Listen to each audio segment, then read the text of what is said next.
không còn yêu anh phải không? Sao em tìm cách để né tránh anh?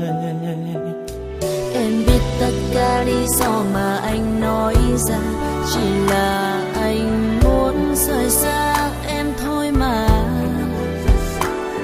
Em đã hết yêu thì em đâu cần đến anh. Em sẽ tìm cách để rời xa anh thật nhớ anh.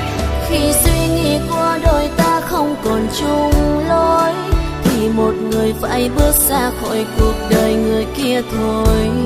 Anh đã là người phải bước đi, anh biết em không còn là em ngày xưa.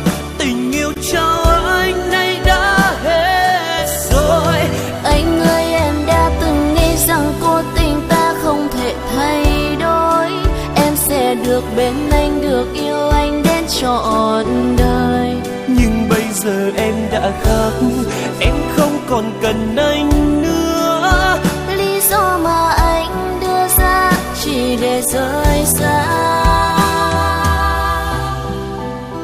Vốn dĩ ta không thuộc về nhau, anh không thể trách em đâu.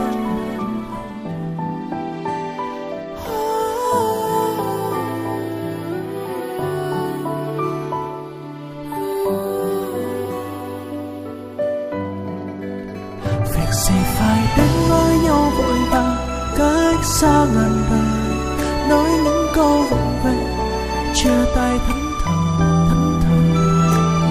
theo yêu chưa. Đôi ta đều thương nhau,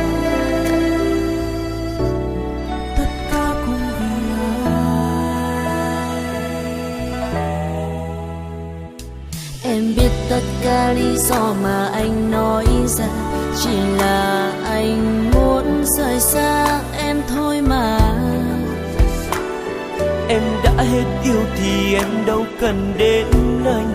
Em sẽ tìm cách để rời xa anh thật nhớ anh. Khi suy nghĩ của đôi ta không còn chung